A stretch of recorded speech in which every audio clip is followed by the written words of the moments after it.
Give thanks to Allah for the moon and the stars. Praise Him all day for what is and what was. Take hold of your Iman, don't give in to Shaitan. Oh, you who believe, please give thanks to Allah. Allahu Ghafoor, Allahu Rahim, Allahu Yuhibbul Muhsinin.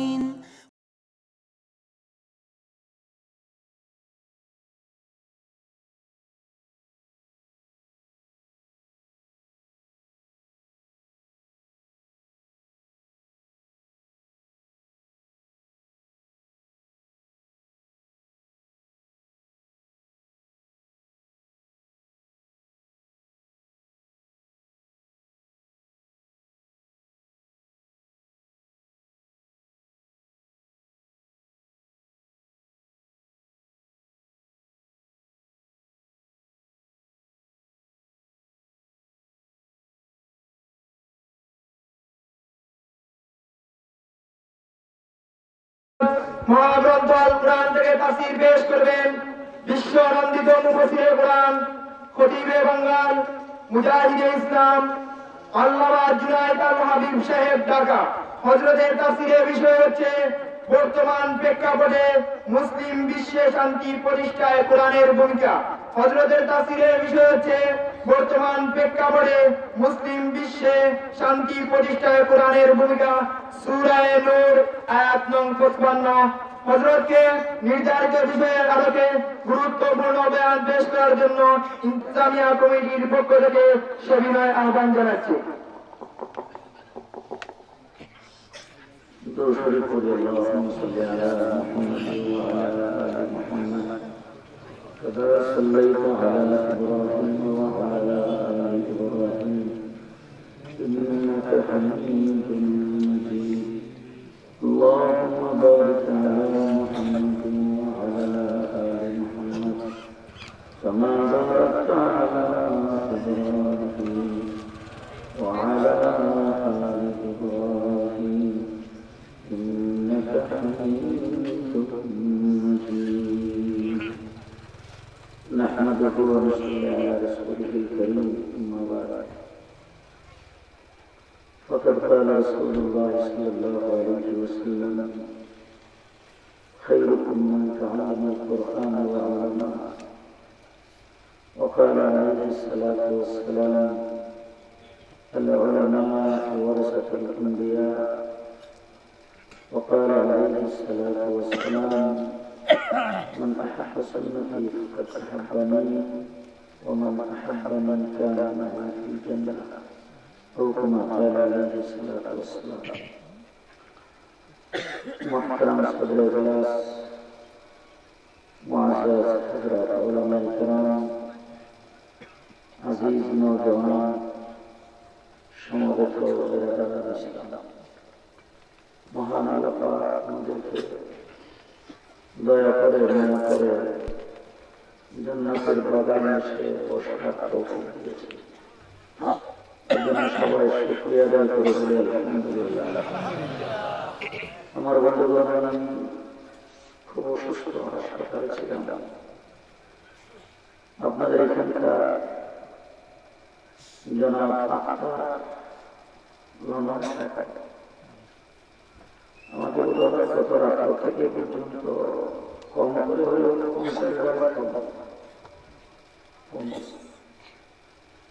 রাস্তায় সিলেট থেকে পর্যন্ত অন্তত 10 থেকে 15 বার বারবার গত 1 বছর তাই থেরাপির কারণে যোগাযোগের কারণে আপনাদের এখানে অসুস্থ শরীর নিয়ে না আসতে পারি। এই জন্য হাজির হয়েছি আপনাদের কাছ থেকে দোয়া ওয়াজ তো আপনারা শুনছেন, বুজুর্গান উলামা কেরাম আপনাদের সামনে কোরআন হাদিসের আলোকে পথ নির্দেশনামূলক আলোচনা করেছেন। আমাদের গতকাল রবিউল আউয়ালের 12 তারিখে আপনাদের এই দেশে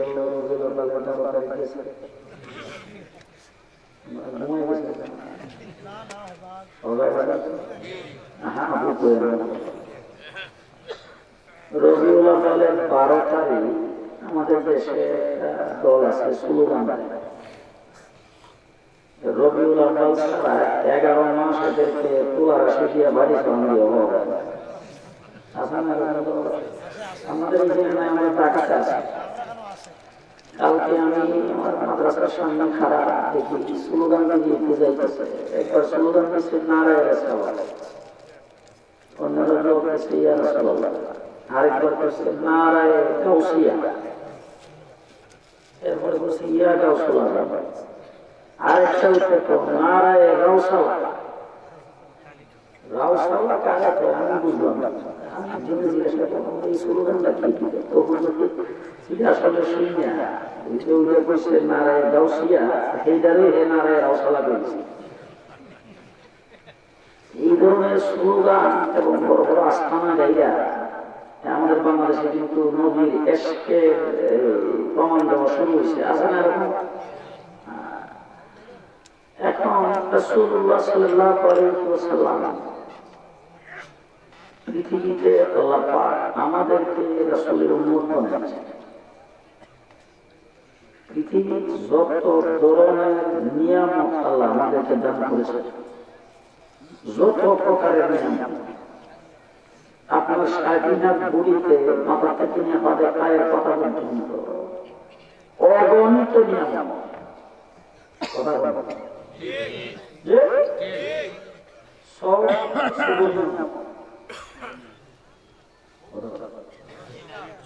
কান দিয়েছে শোনার জন্য, এটা নিয়ামত শুধু।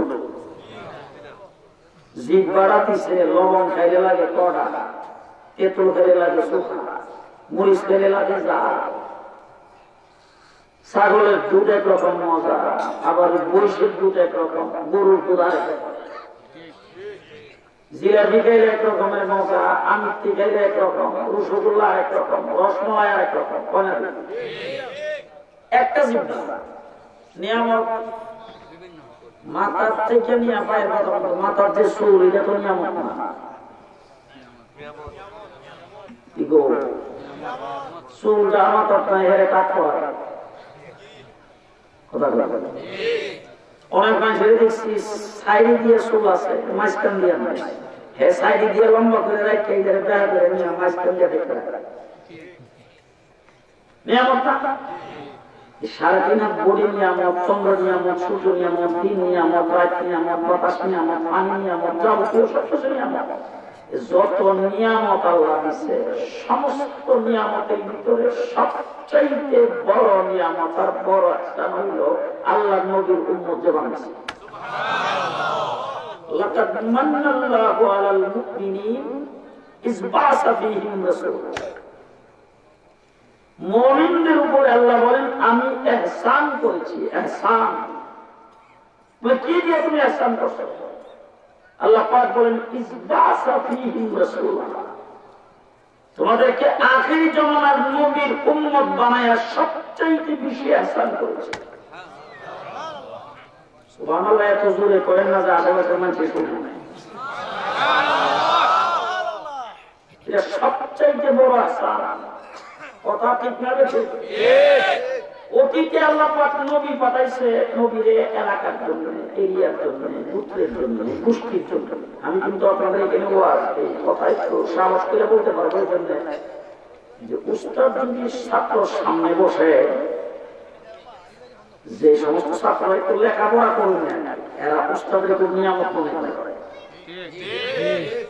উস্তাদের কাছে ছাত্র সবক শোনাইতে হয়। উস্তাদের সামনে কথা বলা ঠিক না, কিন্তু সবক শোনানো লাগে।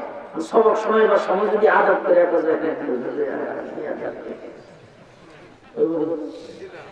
সবক উস্তাদ ছাত্রের সামনে, ছাত্র উস্তাদের কাছে সবক শোনাইতে হয়। আমি মনে করেন হযরত মাওলানা জিয়াউদ্দিন সাহেব গোটা সিলেট এবং গোটা বাংলাদেশে যে কয়জন মুরব্বী আছে তাদের মধ্যে একজন।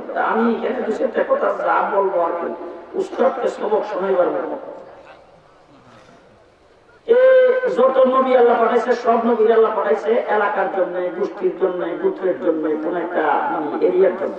কিন্তু আপনি আমার যে নবী মুহাম্মদ রাসূলুল্লাহ কোন গোষ্ঠী,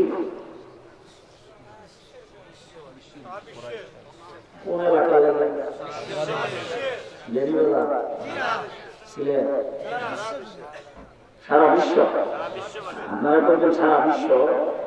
আমি আপনাদেরকে উলামায়ে কেরামকে সাক্ষী রেখে বলতে চাই, আমার আল্লাহ পাক যেটা মনে রাখতে আপনাদের সুবিধা হবে, এই কথাটা শুধু করে বলেছি। এর আমার আল্লাহ পাক বলেন যে আমি আল্লাহ পাক যতটুকু এরিয়ার জন্য আল্লাহ আপনারে এতটুকু এরিয়ার জন্য বানাইলাম নবী। আল্লাহ করে দিয়া সুরমানন্দের বারবার বলতেন জকিগঞ্জের বর্ডার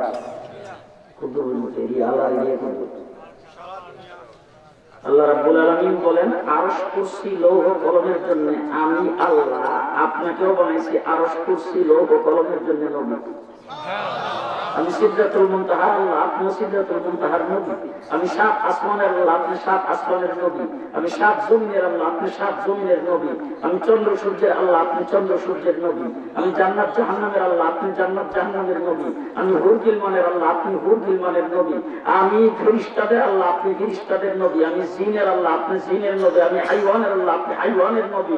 আমি গাছপালার আল্লাহ, আপনি গাছপালার নবী। আমি পাহাড় পর্বতের আল্লাহ, আপনি পাহাড় পর্বতের নবী। আমি নদীনার আল্লাহ, আপনি নদীনার নবী। আমি সাত জমিনের আল্লাহ, আপনি সাত জমিনের নবী। আমি তাহতা সারার আল্লাহ, আপনি তাহতা সারার নবী।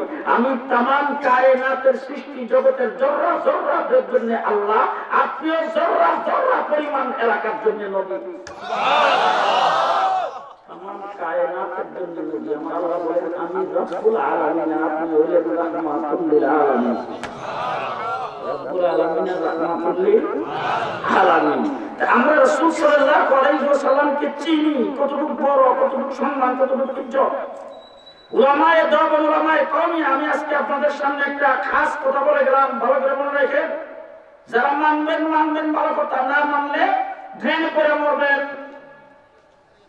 এই আসমানের নিচে জমিনের উপরে বর্তমান যুগে এই সময় যদি রাসূলকে কেউ চিন্না থাকে, মান্না থাকে, হুজুর আকরাম সাল্লাল্লাহু আলাইহি ওয়াসাল্লামকে যদি কেউ পুরোপুরি পজিশন দিয়া থাকে, রাসূলের ইজ্জত সম্মান নিয়ে যদি কেউ চইলা থাকে, বর্তমান আসমানের নিচে জমিনের উপরে একটা গ্রুপই আছে, সেই গ্রুপটার নাম হলো উলামায়ে দেওবন্দ, উলামায়ে কওমি।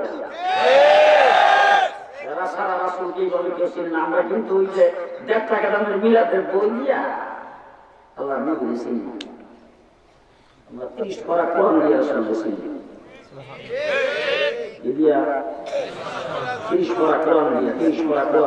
আল্লাহ পাক রব্বুল আলামিন তো আলিম মুতাহিদ সবকিছুই জানেন। তুমি জানেন যে একটা দল ভবিষ্যতে বাইব, এরা কইব যে আহাদ আর আহমদের মধ্যে খালি মিলের বেশ কথা। এরা আল্লাহর একবারে নিয়ে আসে, আল্লাহ পাকের সামাসিবত হাজির নাজির আলিম মুতাহিদ এই করতে করতে করে আল্লাহর সমপর্যায়ে রাসূল বানিয়ে ফেলবে, এরকম একটা গ্রুপ পাইব।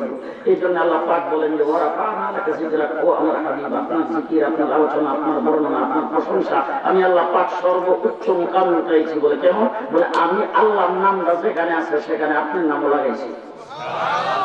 জান্নাতের ভিতরে যেখানে আমি আল্লাহ পাকের নাম আছে সেখানে আপনার নাম আছে। জান্নাতের গাছের পাতায় যেখানে আমি আল্লাহর নাম সেখানে আপনার নাম। জান্নাতের দেওয়ালে যেখানে আমি আল্লাহর নাম সেখানে আপনার নাম। সমস্ত নবীদের মুখে যেখানে আল্লাহর নাম সেখানে আপনার নাম। সমস্ত আসমানি কিতাবের মধ্যে যেখানে আমি আল্লাহ পাকের নাম সেখানে আপনার নাম। সমস্ত তামাম পৃথিবীর সমস্ত মানুষের মুখে যেখানে আমি আল্লাহর নাম সেখানে আপনার নাম। কাফের, বেদিন, মুশরিক, ইহুদি, খ্রিস্টান সবার মুখে আপনার প্রশংসা। আবু জাহেলের মুখে আপনার প্রশংসা, আবু লাহাবের মুখে আপনার প্রশংসা। 40 বছর পর্যন্ত কাফের, বেদিন, মুশরিকরা আপনাকে প্রশংসা করতে করতে সাদিকুল আমিন পর্যন্ত বলবে, কিন্তু কিয়ামত পর্যন্ত আপনার প্রশংসা সব জায়গায় জারি থাকবে। প্রত্যেক বছর নতুন নতুন করে স্মারক গ্রন্থ, জীবনী গ্রন্থ, সিরাতের গ্রন্থ আপনার প্রকাশ হইতেই থাকবে কিয়ামত পর্যন্ত। কিন্তু আমি আল্লাহ রাব্বুল আলামিন আপনার এই যে প্রশংসাটা হবে, এই প্রশংসা করতে করতে কেউ যদি আবার উঠাইতে আমি আল্লাহ সমকক্ষ বানাই ফেলে, আবার কেউ যদি নিচে নামাইতে মির্জা গোলাম কাদিয়ানের মতো জিল্লি নবী, সায়া নবী, বুরুজ নবী, আবার ওই গোলামানি লতিফ সিদ্দিকীর মতো আব্দুল্লাহ পুত্র মোহাম্মদ এরকম করে যদি আপনাকে তুচ্ছ তাচ্ছিল্য করে, এটাও যেমন ঠিক হবে না, উপর উঠে আমার সমকক্ষ মানানো ঠিক হবে না। এই জন্য আপনাকে আপনার চেয়ারে, আপনার আসনে, আপনার মুকামে, আপনার সম্মানের জায়গায় রাখা আপনাকে ভালোবাসতে পারে, এই কারণে আমি দুনিয়াতে আপনাকে প্রেরণ করে আপনার জন্য 30 পারা কোরআন আপনার জীবন হিসাবে নাযিল করছে। 30 পারা কোরআন কার জীবন? উলামায়ে কেরাম এখানে আছে। কোরআন হইল ইলম, রাসূল হইল আমল। কোরআন হইল থিওরিক্যাল, আমার নবী হইল প্র্যাকটিক্যাল। কথা বলি বুঝেন? বুঝছেন? কোরআন থিওরিক্যাল, আমার নবী প্র্যাকটিক্যাল। কোরআন হইল ইলম, রাসূল হইল আমল, অর্থাৎ জিন্দা কোরআন হইল রাসূল সাল্লাল্লাহু আলাইহি ওয়াসাল্লাম। 30 পারা কোরআন। এই জন্য আমরা জানাই সিদ্দিকেরা যাই সাহাবায়ে কেরাম জিজ্ঞেস করে, আমরা জান আল্লাহর নবীর জীবন চরিত্র সম্পর্কে আমাদেরকে কিছু বলেন। আমরা জান দেখো, ও তোমরা মনে হয় কোরআন শরীফ ছেড়ে দিছো। না আমরা তো কোরআন শরীফ ছাড়ি নাই। বলে তাই প্রশ্নটা কেমনি করলাম? কারণ আলো কবুল কোরআন 30 পারা কোরআন হলে তোমার নবীর জিন্দগি। 30 পারা কোরআন আপনি যে বুঝতে কোরআনকে জিজ্ঞেস করেন, জবাব দিবে হুজুরের হাত পা নাক মুখ কথা কথা গুণ যাবতীয় সব কিছু 30 পারা কোরআন। এখন রাসূল সাল্লাল্লাহু আলাইহি ওয়াসাল্লাম বলেছেন যে আমি তো কোন নবী ছিলাম যখন হযরত আদম আলাইহিস সালাম পানির মাটিতে মিশ্রিত অবস্থায় ছিল। তাইলে রাসূল সাল্লাল্লাহু আলাইহি ওয়াসাল্লাম আল্লাহ বানাইছে সবাই আগে, দুনিয়াতে বানাইছে সবাই পরে। এই তো আসলে সিস্টেম। আপনারা দেখবেন আপনাদের এলাকার মধ্যে কিন্তু বড় বড় বড় লোকজনের সঙ্গে খানা পিনা ইন্তজাম করে দেশের 500,000 মানুষের খাওয়ার পরে যে মিষ্টি খাওয়ার সুন্নত, এটা কিন্তু আমাদের দেশে সব জায়গায় জারি আছে। আমাদের বিয়ানীবাজার নাই খাওয়ার পরে পায়েস এখন বলেন তো জর্দা পায়েস এটা কি গরম খায় না ঠান্ডা? এটা খায় ঠান্ডা। আর ওই যে গোস্ত, পোলাও, কোরমা এগুলি খায় গরম। এগুলি ঠান্ডা হয়ে গেছে, ঠিক না? আর মিষ্টিটা গরম হয়ে যায়, মিষ্টি গরম খায় না ঠান্ডা খায়, এটা ফ্রিজে রাখে। কথা বলা ঠিক না? আমরা দেশও দেখছি ঢাকা শহরে এই 20,500 মানুষ, 1000 মানুষের ফাঁকি করার জন্য বাবুসি আসে। বাবুসি আইসি বলে যে ভাইজা মিষ্টি কি খাওয়া যায়, জর্দা না ফিরনি না পায়েস, ওদের যায় আমরা চিনি সুজি চাউল, তারপরে শুনছে এই জায়গায় আমার কাছে আগে দেন, এই জায়গায় আমি ফাঁক করি, বাকিগুলো রেডি করবো। ফিরনি পায়েস জর্দা ফাঁক করছে, ফাঁক করে ফেলে নিচে রেখে দিয়েছে ঠান্ডা। এখন আপনারা বলেন তো খাওয়ার টেবিলে কি ফিরনি পায়েস জর্দা আগে যা নাকি রুশ পোলাও? রুশ পোলাও ফাঁক করছে কোনটা? ফাঁক করছে ফিরনি পায়েস আগে, খাওয়ার টেবিলে গেছে কখন? পরে। আল্লাহ পাকের হাবিব আল্লাহ পাক বানাইছে আগে, দুনিয়াতে বানাইছে পরে। এত যদি সুবহানাল্লাহ বলবেন না তো কথা বুঝছেন না? তো হুজুর বলছেন আমি তখন নবী ছিলাম যখন হযরত আদম আলাইহিস সালাম পানির মাটিতে মিশ্রিত অবস্থায় ছিল। আল্লাহ পাক রাসূলকে বানাইছে সবাই আগে, দুনিয়াতে বানাইছে পরে। এখন একটু জিজ্ঞাসা কোরআন শরীফে যে কোরআন রে তোমার প্র্যাকটিক্যাল রাসূল সাল্লাল্লাহু আলাইহি ওয়াসাল্লাম জীবনে দিয়ে বানাইছে, তুমি বলো তো দেখি হুজুর আকরাম সাল্লাল্লাহু আলাইহি ওয়াসাল্লাম দুনিয়াতে আসার আগে হুজুরের নামটা কি ছিল? কোরআন বলে মুবাশশিরান বিরাসূলিন মিন বা'দি ইসমিহি আহমদ। আচ্ছা, দুনিয়াতে আসার পরে তার নাম কি হয়েছে? বলে মুহাম্মদুর রাসূলুল্লাহ, মা কানা মুহাম্মাদুন আবা আহাদিন মিন রিজালিকুম ওয়া মা মুহাম্মাদুন ইল্লা রাসূল। বলে আচ্ছা, তাইলে রাসূল সাল্লাল্লাহু আলাইহি ওয়াসাল্লাম কোন শহরে জন্মগ্রহণ করছে? বলে লা উকসিমু বিহাযাল বালাদ। বলে আচ্ছা, কোন শহরে রাসূল বসবাস করতে? বলে ওয়া হাযাল বালাদুল আমিন। বলে তাইলে হুজুরের যে কথাবার্তা বলতো তার কথাটা কেমন ছিল? বলে ওয়া মা ইয়ানতিকু আনিল হাওয়া ইন হুয়া ইল্লা ওয়াহয়ুন ইউহা। বলে আচ্ছা, হুজুর তো সবসময় কথা বলতেন না, অনেক সময় গম্ভীর হয়ে চুপ করে বসে থাকতেন। তার চুপ করাটা কেমন ছিল? বলে লা তুহাররিকি বিহি লিসানাকা লিতা'জালা বিহি ইন্না আলাইনা জামা'হু ওয়া কুরআনা। বলে আচ্ছা, তার ব্রেনের মধ্যে উদিত হতো এমন কোন কথা সম্পর্কে তুমি জানো? বলে ফালানুওয়াল্লিয়ান্নাকা কিবলাতান তারদা। বলে আচ্ছা, তার সিনাটা কেমন ছিল তুমি কি বলতে পারো? বলে আলাম নাশরাহ লাকা সাদরাক। বলে বলো তো তার চেহারাটা কেমন ছিল? বলে ওয়াদুহা ওয়াল লাইলি ইযা সাজা। বলে আচ্ছা, তাইলে রাসূল সাল্লাল্লাহু আলাইহি ওয়াসাল্লামের ডান হাতটা কেমন ছিল? বলে ওয়ামা রামাইতা ইয রামাইতা ওয়ালাকিন্নাল্লাহা রামা। বলে আচ্ছা, হুজুরের বাম হাত কেমন ছিল? বলে ইয়াদুল্লাহি ফাওকা আইদিহিম। বলে হুজুরের চলাফেরাটা কেমন ছিল? বলে কুরসিয়্যু ফিল আরদ। বলে আচ্ছা, তাইলে রাসূল সাল্লাল্লাহু আলাইহি ওয়াসাল্লাম যে ঘুমাইতেন তার ঘুমটা কেমন ছিল? বলে ইয়া আইয়ুহাল মুযাম্মিল কুমিল লাইলা ইল্লা কালিলা। বলে আচ্ছা, তাইলে রাসূল সাল্লাল্লাহু আলাইহি ওয়াসাল্লাম ঘুমাইলে যে আল্লাহ পাক ডাকতেন হুজুরকে কি বলে সম্বোধন করে ডাকতেন? বলে ইয়া আইয়ুহাল মুদাসসির কুম ফাআনজির। বলে আচ্ছা, তাইলে রাসূল সাল্লাল্লাহু আলাইহি ওয়াসাল্লাম শুনলাম বিবাহশাদী করছেন, ওনার স্ত্রীদের সম্পর্কে কিছু জানা আছে? কোরআন বলে ইয়া আইয়ুহান নাবিয়্যু কুল লিআজওয়াজিকা। বলে আচ্ছা, তারপরে মেয়ে সন্তান জন্মগ্রহণ করেছেন, তাদেরকে লালন পালন করে বিয়ে দিয়েছেন, এখনকার মেয়েদের সম্পর্কে কিছু জানো? বলে ইয়া আইয়ুহান নাবিয়্যু কুল লিআজওয়াজিকা ওয়া বানাতিকা। বলে আচ্ছা, তাইলে রাসূল সাল্লাল্লাহু আলাইহি ওয়াসাল্লাম নিজে বিয়ে করছেন, তার শ্বশুর সম্পর্কে জানো নাকি? বলে আল্লাযিনা মাআহু। বলে শ্বশুর তো একজন না আরো আছে? বলে আসিদ্দাউ আলাল কুফার। বলে তাইলে তাও জামাইদের সম্পর্কে কিছু বলো দেখি। দুআমা উবাইনাহুম। বলে জামাইও তো একজন না আরো আছে? বলে তারাকুম রুকআন সুজদা ইয়াবতাগুনা ফাদলাম মিনাল্লাহি ওয়া রিদওয়ানা। বলে আচ্ছা, তাইলে রাসূল সাল্লাল্লাহু আলাইহি ওয়াসাল্লামের একজন খাদেম ছিল কালো বেলাল, তার সম্পর্কে কিছু জানো? বলে ইন্নাল্লাযিনা কালু রাব্বুনাল্লাহু সুম্মা ইসতাকামু। বলে আচ্ছা, তাইলে রাসূল সাল্লাল্লাহু আলাইহি ওয়াসাল্লামের শালা সম্বন্ধে সম্পর্কে কিছু জানো নাকি? বলে কিরামুন বারারা। বলে আচ্ছা, তাইলে রাসূল সাল্লাল্লাহু আলাইহি ওয়াসাল্লাম এখন বড় করে কি কোন উদ্দেশ্যে হুজুর পৃথিবীতে আগমন করেছেন?